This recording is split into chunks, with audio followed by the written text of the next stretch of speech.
Thank you very much for tuning in to today's Back to the City. I'm Simon Calder, and today I'm joined again by SIMS. Today we're going to take a journey through your new record with air credits. Yes. Arteria Verite, am I pronouncing Pretty close. It's Arteria Verite. That's a really hard thing to pronounce, but basically it's two languages. Yeah. One is Spanish, and the other one is French. And Okay. It's sort of like the idea is the study of artery connection, things like that. As we go through the record, we'll find out more about it, but it's basically an amalgamation of the things that are left after the dystopic future that happens. The album is sort of like a John Carpenter inspired take on music from next week's dystopia. So it's not too far off. Yeah. We call it post-apocalyptic. Actually, playing in the green screen at the moment is the video to Hologram, which I think gives a good impression of the world. Yes. Of the record. Yes. Yeah, the idea of that song is sort of like just to set up a scene of what the world is like. And it's basically a hologram is like the club. You meet people, you take in these drugs and tripping out. There's underground scenes where people are kind of finding each other and communing and stuff. I find it interesting that there's references to the two pills. One lets you feel things, swallow it. Everything you came across before was a hologram. That's that Show You Sucks lyrics. Obviously, in the Matrix, there's a pill where you can just allows one to feel, and then there's a pill which gives you contact with kind of harsh reality. That emphasis on feeling I found really interesting, because by the end, like in the video when we were at the club, these lights so low, I feel them glow. And initially there's kind of the one voice, but then there's multiple voices. So to me that just seemed like a really interesting moment to zoom in on near the beginning here. The emphasis on feeling, and there's one voice saying, I feel them glow, but then there's these multiple voices. So humans feeling not in unison, what's happening at that I guess moment? what I mean, there's sort of one thing about this record that's so fun and great to me is it's very open-ended. So you could take something like that and say oh, okay, it's when humans and the machines are feeling something. But really what happened was somebody took some drug and now they're all tripping out, and now they're feeling all the lights, and here we are in this big bridge of the song. And it's sort of like the drug trip. And you could say, that could be melding with the machines around you or whatever. I don't know. And then it comes back and kind of snaps back into the end, and you're back into this hallway. Yeah. Walking through, kind of doing it again. So within the narrative of the video and the song, they're still clubbing. At least they're still clubbing. Yeah. But then let's get a sense of the broader universe. There's lots of references to RAM and to scanners. As near as I can tell, the air credit is the system of currency, and it's really just air. Water is scarce. All the resources have been allocated to this monocorp. Everything is owned and controlled by this one monocorp. Certain things are outlawed. Music is supposed to be outlawed here. So what you're hearing is sort of a collection. Through the air credits catalog, you're hearing songs that are broadcast on the radio. Okay. And so it's basically the albums serve as a pirate radio station. Right. So you're hearing collected works from music within the world. What is the meaning of the fact that music still exists, but it exists in this kind of pirate form? I mean, that's how we've always known how to communicate with the world. So for us, that's would be an essential. I think that no matter what, that would be a survival thing. That would be something base that survives. Yeah. So it's not just within this narrative, but there's always been that kind of reality to music and what music can do. Right. For you, for the us, and the us is the Doomtree ethos. I don't know us. I don't know. Well, see, when I say us, I mean me as a person, probably you as a person. Yes. It's always been my way to communicate with the world. Absolutely. So. Another us, let's get a sense of all of the people involved in the project and how it evolved from your previous record, More Than Ever. Yeah. So you were working with Step for some of the songs? Basically, this album came about because I was on tour for the More Than Ever cycle. Air Credits were on tour with you. And they were on tour with me. And every night I was watching them play, and I was like, man, these guys have so much fun. Yeah. These songs are fun. They have fun when they make them. And so right after tour, I went to Chicago and brought Ice Tep with me, and we holed up in a studio for like 7 days and made this record. This whole record in a week? Yeah, I mean like the bones of it. Sure. And then we fixed up some music and then mixed and mastered it, and so slowly over the last 18 months or whatever, and finally found a good time to put it out. Yeah. And for me, it's just like another thing. It's another thing. It's just art for the sake of making art. Something that I love about it is that there are these Easter eggs for people who know the previous record, and especially for people who maybe came to that tour and know of the genesis of this record from touring that record. Sure. For example, my mind is racing while I sit in traffic that want to get too backed up. Yeah. And I'm thinking... From Brutal Dance on More Than Ever, what I say, mind is racing while I sit in traffic, don't want to get too dramatic.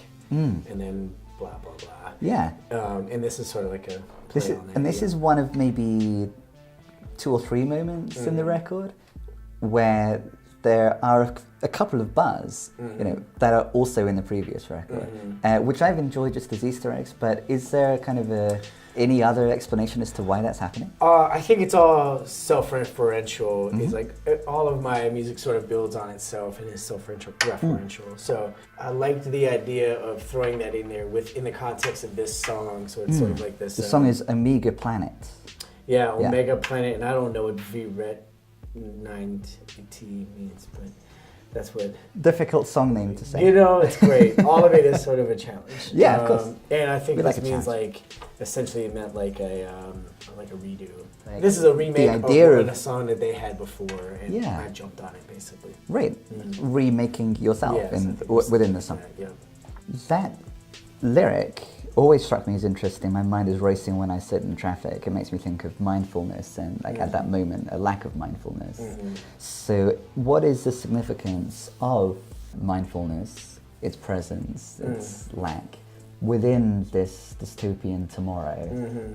I think I was really trying to find like a kind of clear snapshot, a clear moment, and sort of think about what someone is looking at, and then how they feel, and then what beyond like the story, it's like what you're feeling while you're telling the story, while you're in this moment, to sort of make a more well-rounded human picture of person in this moment. Okay. And so the mindfulness is really just a callback into like, so here's I'll paint this picture for you. It's like when you're telling a story. Sure. You can tell the story with all the facts. I went to the restaurant and blah, blah, blah, and blah, blah, blah, and blah, blah, blah. But if you were like, I went to the restaurant and, my stomach was turning and this and that, you sort of provide emotional details to the thing. It provides a greater contextual sort of base. Yeah. And so I always try to like throw in feeling and thought into any sort of story that's just running down. And mindfulness is really important to me in general. Like I'm very mindful and I practice mindfulness a lot. Yes. A lot of meditation. Especially in this context where we have BITCHINTECNOLOGY, where we're bitchin' technology. Yes. There's more bitchin' technology at least. Yes. Again, there's clubbing and there's bitchin' technology still in this dystopian next week. It seems like a context within which mindfulness is less the norm, less encouraged, harder to pull off. This technology, bitchin' as it is, might distract one from mindfulness, as might these pills. There are challenges in this dystopian tomorrow. What role do either feeling and or mindfulness play in responding to those challenges, in surviving in this dystopian context? Oh, sure. That's a really interesting take. Like I didn't really consider it that way. Sure. At all. Okay. So mindfulness wasn't even necessarily. It's just there because you're mindful. I wasn't even mindful of it. So that's an interesting like thread to pick up on, and I really haven't like examined that too much, and that's great actually. So what we were really trying to do is just study like just talk about people and their connection to one another, and sort of like within this world, it's like sort of like a shotgun spray of characters in this world, and a shotgun spray of moments and stories. And they don't all necessarily get to weave together. It's just like this, they're all connected through certain like realities of this Yep. of this world. So yeah, and there's some very like tactile references in this. You know, I talk about Da Vinci at the hospital, and that's like there's a machine called the Da Vinci, which like puts people back together. It's like basically like they can peel the skin of a grape and sew it back on with these like robot arms. Oh, okay. It already exists. So that already exists today. Yeah, and then In the talking utopian about, today. Yeah, and then talking about colonizing the moon and things like that. And After the reference to this Da Vinci machine, impossible, no way, close the circuit perfect, oh that's fucking awesome, got the threads to match the mood, put the blossom on the moon, kick the monsters off the earth, now we got it, extra works, deluxe. So that's in this song Bitchin' Technology, where there seems to be a celebration of technology, like the maybe like the sonic qualities. Like of the not record everything is like a negative in this world. Like there's sort of like this. I like the idea. Is like it's very again open-ended. There's not like hard and fast rules about what's happening here. Okay. It's just like these two people are like kind of celebrating the stuff that they can make. Yeah. And the positive gains that they get within that. Yeah, okay, yeah. Never dawned to move on from the feuding. We were making something beauty. Yeah, they were locked into a game of who will fold first, grind their molars down to high noon, why Uzi go burst. Never dawned on them to move on From the feuding, we were making something beauty different. Keep Yeah. the technology bitching. We're just basically talking about like people using technology only in a way to like find out good ways to kill themselves and kill each other. And not moving on from the feuding. And we were doing something different with it. Yeah, making this music. Yeah, so there's good implementations of it basically. So how do we work with what we have, even with an awareness of how what exists is being used in a negative way? You know, how do we seize it? How do we transform this in a way that fits more with, you know, our deep sense, what we feel and what we mindfully know to be beautiful? That's a recurring focus. Water, you know, you referenced water, and one of the most interesting songs I think is it called No Wave? Yeah, No Waves, yep. Yeah, so in that one, I find it interesting that musically there are waves. Like at the end of the song, there's these like pulsing waves. There's these multiple ways in which the song evokes pounding waves, I think. And sort of maybe a memory is like the idea of at the end of that song, sort of like maybe there's a memory that has popped in. Yeah. Like sort of a nostalgic moment. Why is that a recurring feature of this dystopian world? Because like it's a classic Mad Max type of trope. Yeah. Where like the water is sort of one of the easiest things that we take for granted most is having access to clean water. And so when the access to clean water dries up, when the control of the resource of clean water gets consolidated, the access to it becomes harder, and this dystopia then spawns from it. What's happening within the narrative of this song, No Waves? At the very beginning of it, the hook is, "Know you found me down by the beach. Know you found me on my own. No waves, no waves." So there's no waves and there's no other people as well. That seems to be a really significant image, like for the record. Yeah. How so? Well, that's kind of like dualistic, right? One is like, you found me alone and I was doing my own thing. Meaning I wasn't catching somebody else's wave or any other wave. I was down there. And then also you found me down by the beach and there's no water at the beach. You It's found a beach, me but it's not a in this beach. like sort of wasteland. I was going for something to a place that I knew was beautiful, and there's nothing there. And you found me there. Sort of then each verse is sort of about a person that the rapper is found, like whatever, that the character in the song is found. Yeah. So mine was like about a person specifically. So it's good to be alone because there is a risk of entering this We Are Legion community where, you know, one's freedom of thought, perhaps the mindfulness and the emotion will be destroyed if one responds to these beacons. The music as well, the music will cease. But instead, all these events, then there's lots of references, like wave is, like just the word wave is interestingly interspersed despite the narrative being about a lack of waves. All these events wave, all out of sequence, all these events seem all out of sequence. It's almost as if part of what makes this context a dystopia is the lack of an ability to provide narrative order to it. So these events are out of sequence, but if the individual stays alone and perhaps connects with others and, you know, forges beauty, maybe the ability to make a story and to like co-create something that isn't just isolated instance. Is that part of the like way beyond this dystopia? Do you think? mean, again, I think that's a very interesting thread that I like hadn't gone down. But Yeah. I'm very on board with that idea. Okay, nice. Yeah, it seems hopeful. And does that relate at all to what's happening in your verse? Mine is sort of just about like finding somebody. You thought it out of touch, but you couldn't tell. I cannot enough loving something tough. Piling up, I build without the cup. Skipping all the perfect shells, pick the odd ones up.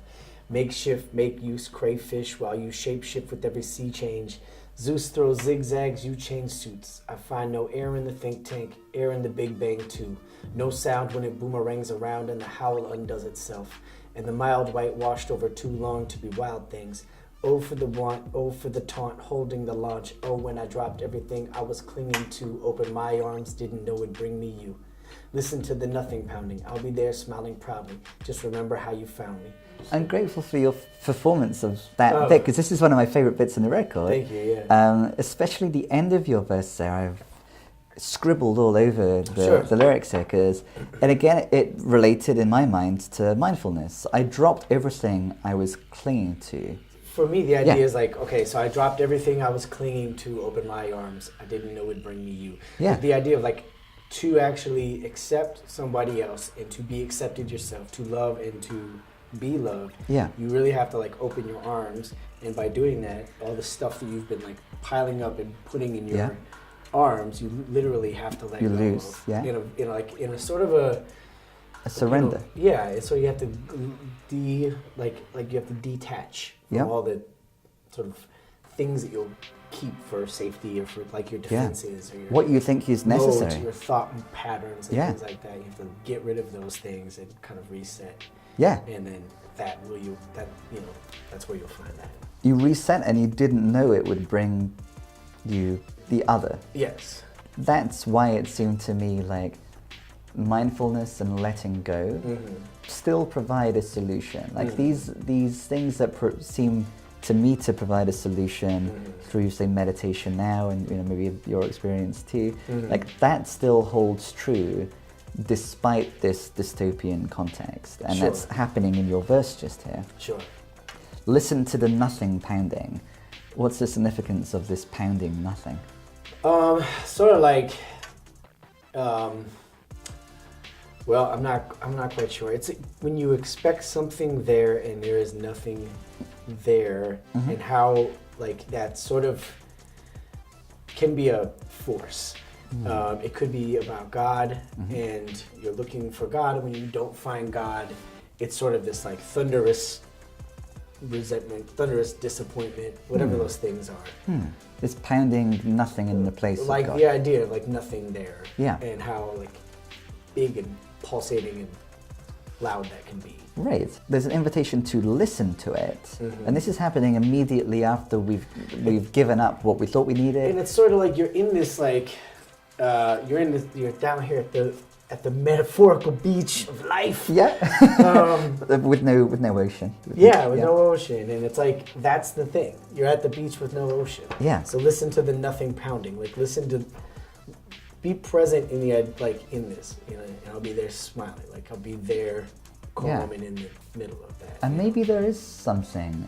Maybe the nothing is something, and it's not what one was looking for. But listen to what is.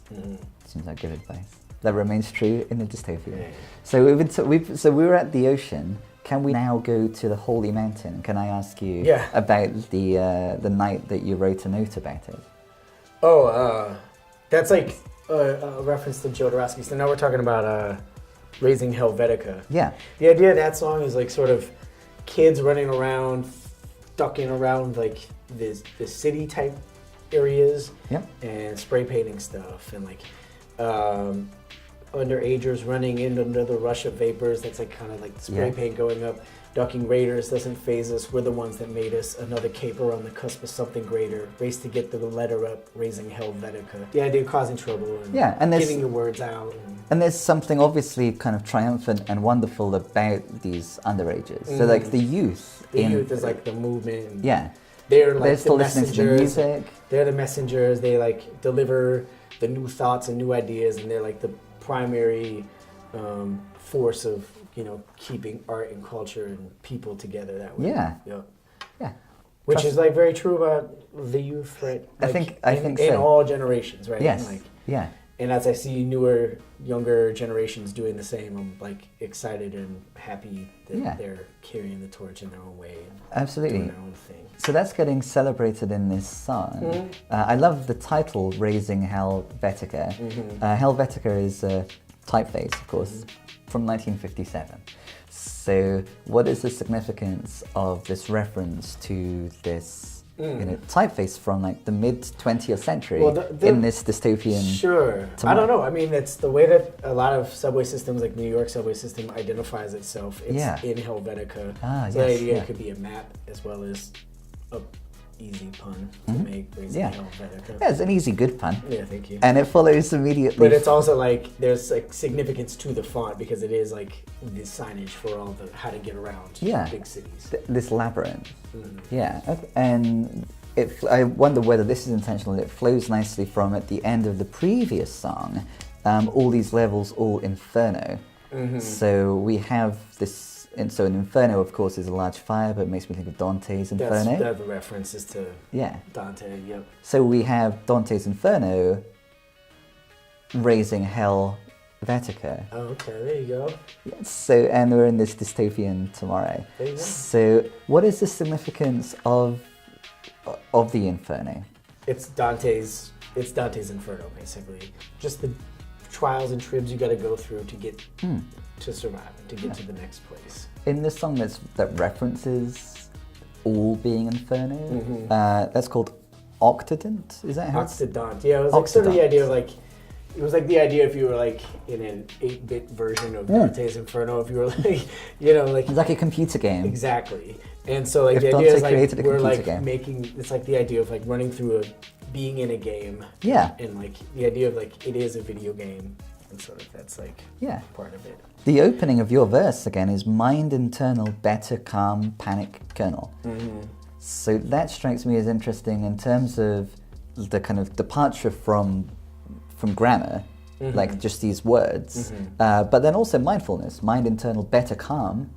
It makes me think of mindfulness. Like again. you'd better calm, like, you know, kernel panic. Yes. You know, like, because the idea again is back in, like, it's in this machine sort of 8-bit thing.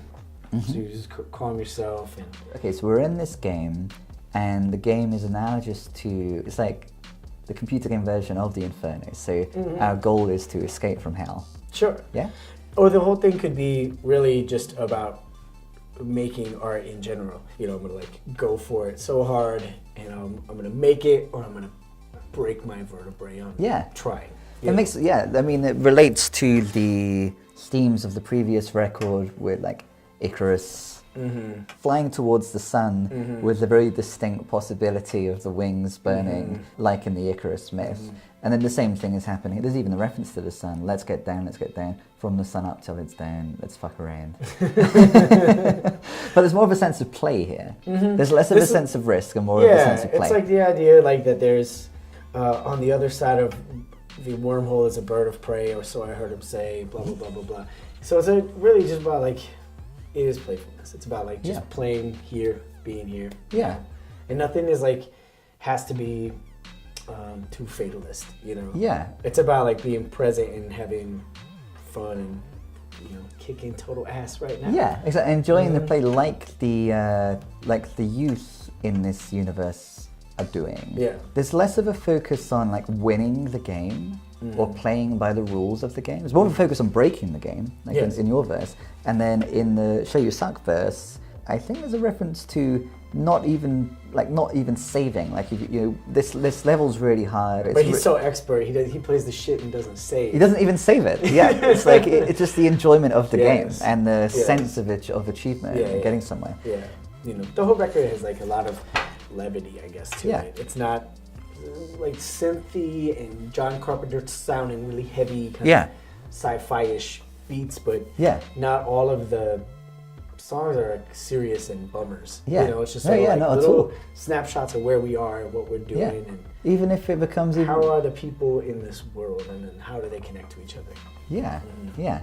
It's exploring connection and disconnection, Mm-hmm. celebrating So connection. then what survived was like we like the idea that sort of bits and pieces from each group survived and kind of then we became like then we shared those things and that became the common way we cook or Okay. speak or whatever. So that's Arteria Verité is like Spanish survives, French survives, Latin survives, English survives, Okay. Arabic survives, and if you look on the back of the record, it's Arteria Verité in like a bunch of different languages, but it's like these are the ones that survive, and we kind of made this amalgamated language that Okay. puts all that together. So So that's there- how we like wrap that up. It's a dystopia, but it's a record about survival within and despite the dystopia. Verite is like a genre of film, Yeah. yeah, which is emphasizing realism and naturalism, Exactly. which the music video hologram, though it's in the Sure, future, sure. seems to be kind of like gritty and Sure. Yeah, that was the idea. It's like the hyper realist study of connection. yeah, and seeing Arteria Verité. Nice. That's the idea. Yeah. Yeah, arteries carry blood from the heart to the body. Is there a significance to that, to focusing on arteries in Well, particular? instead of it being like a network, Yeah. we thought maybe artery was like a better way to say that. Like maybe Yeah. a more artful way to say that. It's living. Blood is being carrying something. There's a sense of Sure. made so like the kids carrying Yeah. the culture. Yeah. Seems to fit with that a living system. It's not Yeah. just the kind of Helvetica And interdependent. network. and- Yeah. So it does seem to be really life affirming, this record, and the sense that, okay, everyone can survive if and only if everyone survives. If we take what's best and recognize what's best through mindfulness, perhaps, recognize who we are, recognize how we can relate.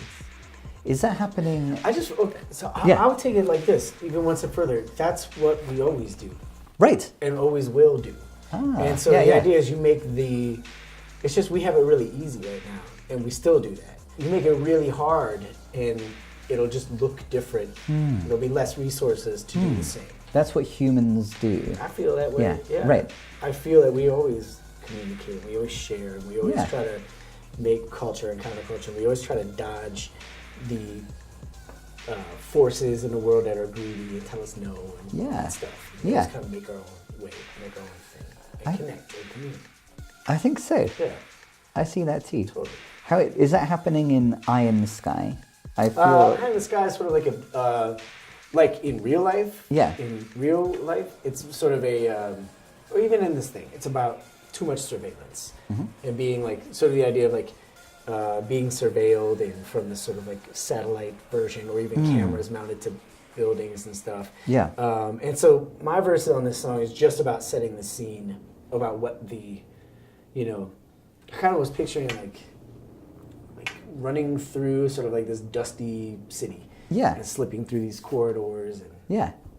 dodging all these cameras and shady types of people who are spying on me, So that's what you're doing. You're And in real life, it's Yeah. because I was like dead paranoid about like I signed up for a TSA clear and didn't even realize that I gave them all of my retinal scans and all that, and like just Right. willingly did that. And then maybe 2 minutes later, I was like, "What the fuck have I done?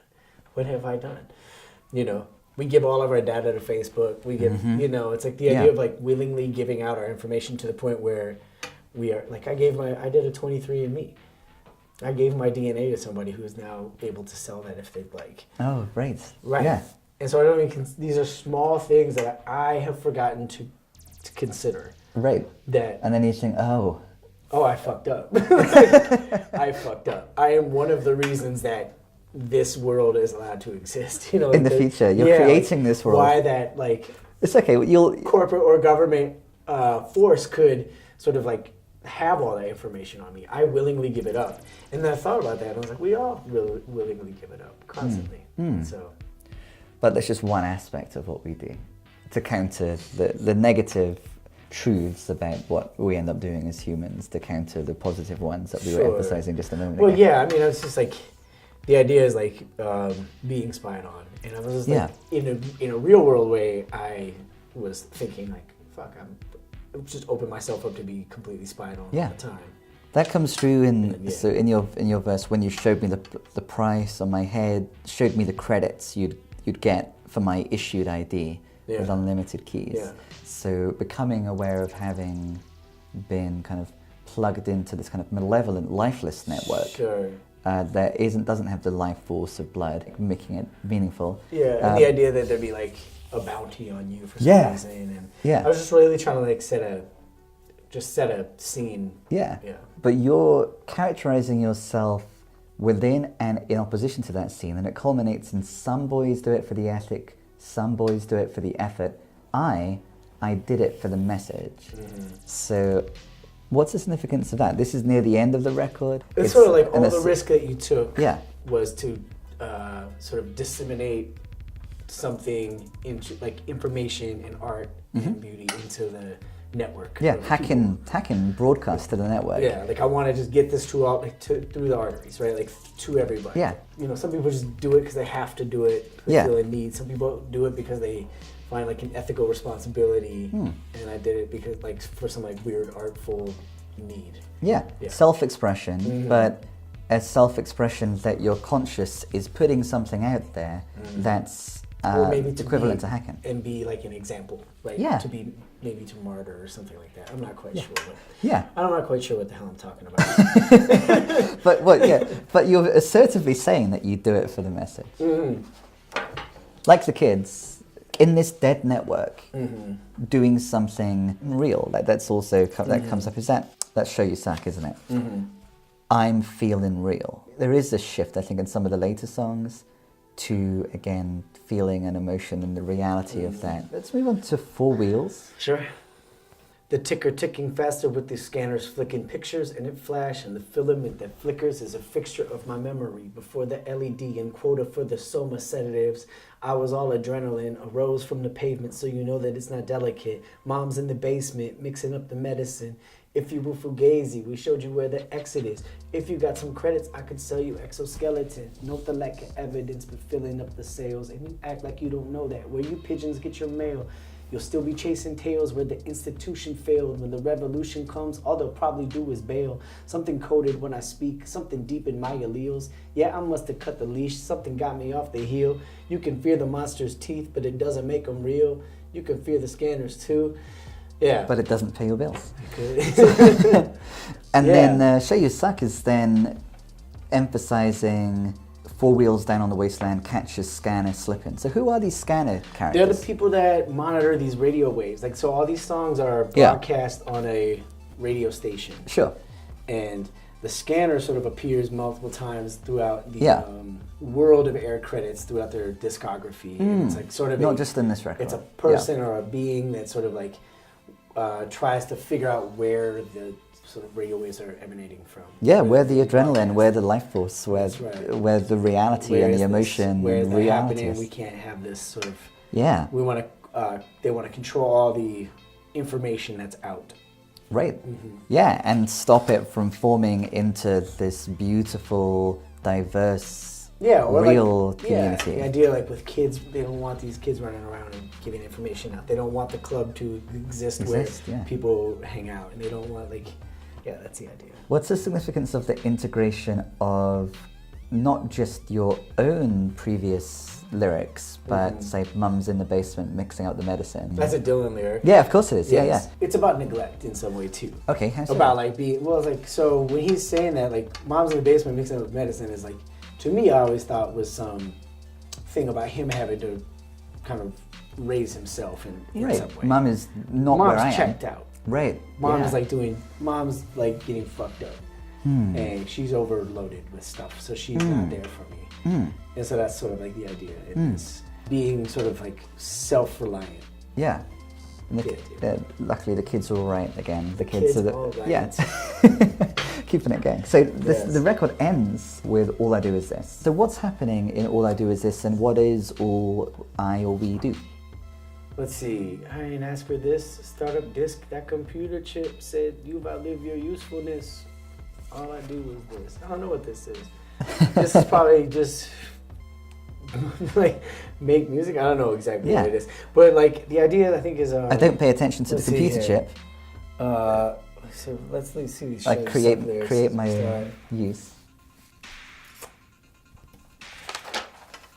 What is this? Pioneer Children Legendary 00001. ID card will show what binary. you carry. All infection, you can hide your baggage. Children carrying right at the beginning there is significant. Yeah, let's see. 24/777, dialing any demigod present, demagogue epidemic, damn the fraud, damn the missing parts. Where's the heart or the cortex imported? Of course, they hacked the core temp. I don't know. That's about Trump, really, in my in some very plain language. It's about Donald Trump to me, like yeah, or all these demagogues, like the idea like progress, but you're missing some of the key ingredients to it, like empathy. Yes. Where the heart, and where the heart, you can we could say that being meaning like why do you not have more empathy? But the heart, of course, is what the arteries are connected to. So this idea of like there's a nice extension of the metaphor. Then just keep on acting, keep on feeling, keep on connecting, just keep on being human and not losing touch with the heart, and things will be okay. Got to find a human scanner. That's interesting. Why are the scanners humans? I think it's a scamming. Oh, allies lost from. What did you say? Allies lost from human scamming. I'm gonna need a body double. Got to find a human scanner. Yeah, I don't know what he's talking about. It's interesting. Even the humanity in the scanners, they are a human with like pumping blood in their body, and as much as they're trying to create this deadening network and to eradicate and to stop these transmissions, not even the kid is trying to control what that message is there. This kid is smirking destroy, which again is like, I like the smirk reference back. Yeah, exactly. Instead of search and destroy. Yeah, and that's also in the previous record. Yeah, oh, is it? Do I say that? Smirk I think and there's destroy? a smirk. Oh yeah, lyric. totally. I smoke and destroy. Yep, totally. Yeah, which track is that? That's from Oakland to Catalpas. That's right. Yeah, there we go. I didn't even Full. So yeah, so you're in touch with your lifeblood. You're returning to the same messages, communicating them, and they are playing their part in making sure that this beautiful, diverse, living community continues to exist the day after tomorrow. So thank you. Hey, thanks. You're very welcome. I'm Simon Calder. Thank you very much for watching this episode of Back to the City. Been drinking water with SIMS. Always have that. Always have that. And we'll be back again soon. Thank you very much. Thanks, SIMS. Oh, sorry.